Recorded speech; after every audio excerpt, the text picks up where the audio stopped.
Hi, I'm back to talk about the best setup for your Zoom interview. Whether you're the interviewer or you're the interviewee, you have to make sure that it's as close to having a real interview as possible.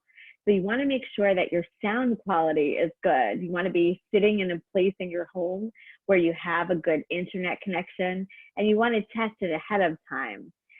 There are a lot of fancy microphones that you could have, and we can talk about that in another segment. For now, you can test the microphone on your computer, or I'm actually wearing my AirPods because I find that I get less feedback and the sound is a little bit better. As far as lighting goes, if you have a natural source of light in the room where you're going to have the interview, you can actually take your laptop or computer and have it facing the light. You never want the light to come from behind you, or it creates a shadow and it's hard for the person on the other side to see you.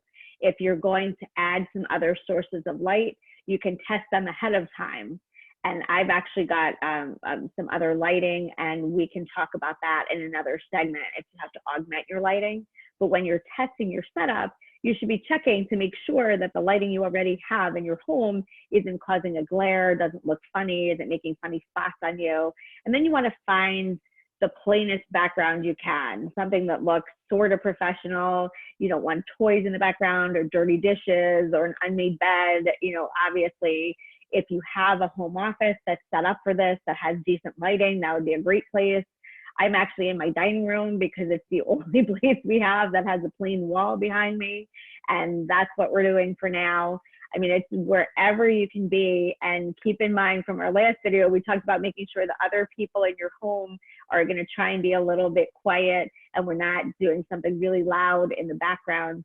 You should know that the camera on your laptop, or if you're having to use your iPad or whatever it is you're using, should be a little bit higher and then angled down at you. So I actually have my laptop up on a box so that it hits higher and then you angle down. Otherwise, it's a very funny view for the person on the other end. So as I said, you should really test that ahead of time. On Zoom, it's just called host a meeting with video, and then you can play around with it as much as you want and leave your setup the way it is for when it's time for that interview.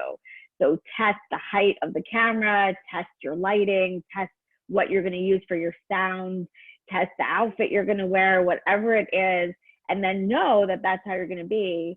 And as we said in our overview video, obviously you want to be a couple minutes early just in case you have trouble getting on the Zoom video, there's trouble with the link, something like that. You certainly want to be on time for an interview because this is a real interview. Just because it's over Zoom doesn't mean it doesn't count. I've talked to a lot of law firms that are planning to issue offers after just meeting several times over Zoom if this goes on for longer. So if there will be a time when you may actually get to an offer stage, whether or not you're okay to accept an offer over Zoom, you may be offered a job that way. So please take it as seriously as you would an in-person interview, and come back for some more tips on what to wear and how to answer questions and some technical things about Zoom lighting and sound. Thanks very much.